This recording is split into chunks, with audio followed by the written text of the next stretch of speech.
ঈদের ছুটি শেষ হয়ে গেল কিন্তু আমার ছুটি তো আর শেষ হলো না। আমি এখনো অবধি বাবার বাড়ি ছিলাম। ঈদ করেছি আমার হাসব্যান্ডের বাড়ি, তারপরে আসছি আমার বাবার বাড়িতে। বাবার বাড়ি এসেও বেশ কয়েকটা দিন থাকলাম, অনেক এনজয় করলাম। এবার শহরে ফিরছি। আমার হাসব্যান্ডের কলেজ খুলে যাওয়াতে সে আমাকে গিয়ে আনতে পারিনি, তাই আমার ছোট ভাই উজ্জ্বল আমাকে নিয়ে সিলেট আসছিল।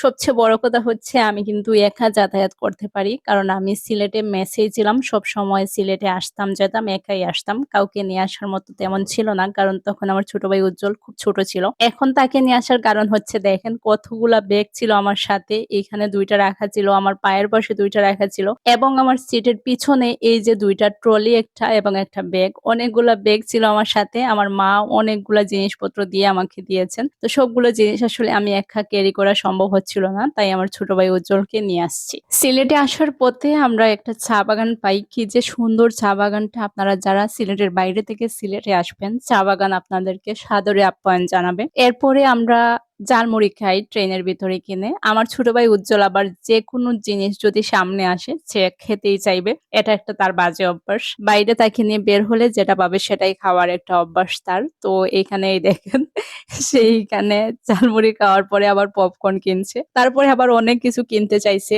যখন মাইজগেও আসছি তখন একটু সময়ের জন্য 5 মিনিটের জন্য স্টপ দিছিল, ওইখানেও সে নেমে চাইছে কোনো একটা কিছু খাওয়ার, কিন্তু পায় নাই। আচ্ছা যাই হোক, অনেক মজা করলাম। তারপরে আমরা চলে আসছি দুজন এনজয় করতে করতে সিলেটে। সিলেটে নামার পরেই দেখেন আমাদের ব্যাগের অবস্থা। এতগুলা ব্যাগ নিয়ে আমরা স্টেশন থেকে স্টেশনের বাইরে বের হইতে কি যে কষ্ট হয়েছে। অনেক মানুষও ছিল, তার মধ্যে ধাক্কাধাক্কি করে এই ব্যাগগুলা নিয়ে আসছি। এসে আমি এইখানে দাঁড়াইছি। আমি না আমার বাড়ি থেকে আসার পথে কিংবা আমার শ্বশুর বাড়ি থেকে আসার সময় আমার শাশুড়ি এবং আমার আম্মু দুইজনই রান্না বান্না করে আমাকে দিয়ে দেন বাসায় আসার পরে, যাতে কোনো রকমের রান্না বান্না করা না লাগে। তো এখানে আমি দাঁড়িয়ে অপেক্ষা করছিলাম উজ্জ্বলের জন্য, সে গেছে সিএনজি আনার জন্য। আমরা যদি আমাদের বাড়িতে যাই কিংবা আমার শ্বশুর বাড়িতে যাই, এতগুলা ব্যাগ হয়ে যায়, বলতেই পারি না কোন দিকে যে এত এত ব্যাগ হয়ে যায়। খাবারের জিনিসপত্রই বেশি থাকে। আমার নানু পাঠিয়েছিলেন আমার হাজবেন্ডের জন্য আম, তো এখানে একটা ব্যাগেই শুধু এক বস্তা আমই ছিল। তো খাবার দাবার অনেক জিনিসই ছিল, সবগুলা নিয়ে গাড়িতে তুলে তারপরে চলে আসতেছি বাসায়। দেখেন কি পরিমাণ টায়ার্ড ছিলাম, একদম ঘেমে গেছি। সেদিন খুব বেশি গরম ছিল।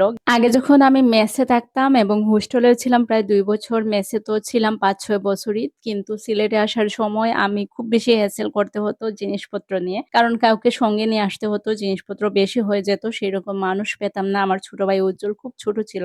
আমার চাচাতো ভাই যতদিন দেশে ছিল সে আমার ব্যাগপত্র খুব বেশি ক্যারি করেছে, সিলেটে এনে দিয়েছে, কিন্তু এখন সে দেশের বাইরে চলে যাওয়াতে এখন উজ্জ্বলও বড় হয়ে গিয়েছে, সে এখন সবকিছুই করতে পারে। যাই হোক, বাসায় চলে আসি। আসার পরে আমার হাজবেন্ড আমাদের দুজনকে 1 কাপ চা বানিয়ে খাওয়ায়, খুবই মজার চা হয়েছে। আসলে আমার লাইফের সবচেয়ে বড় ব্লেসিং মনে করি এটাই, যে আমার হাজবেন্ড আমাকে এরকম বুঝে এবং কেয়ার করে। আমি খুব বেশি টায়ার্ড ছিলাম, এজন্য সে আমাদের দুজনকে চা বানিয়ে খাওয়ালো। তারপরে অনেকটাই ভালো লাগলো। তারপরে আমি বাসার সবকিছু গুছালাম, কাজকর্ম করলাম, রান্না বান্না করলাম, সবকিছু একা হাতে করলাম। করার পরে উজ্জ্বল রাতে এই জিনিসটা বানিয়েছে দেখেন। চাল ছিল এখানে, পানি ছিল, তারপরে কটন বাড ছিল, আর অনেক কিছুর তেলও দিয়েছিল এটার মধ্যে, দিয়ে একটা জিনিস করেছে। সে একটা রিলসে দেখেছে আসলে, নেটে দেখার পরে এটা করেছে। তো এই তো এখন আমি সিলেটে চলে আসছি, বাবার বাড়ি শ্বশুর বাড়ি সব জায়গা ঘুরে চলে আসলাম। এখন আপনাদের সাথে কন্টিনিউ ভিডিও দিব। সবাইকে ধন্যবাদ আমার ভিডিওটি দেখার জন্য।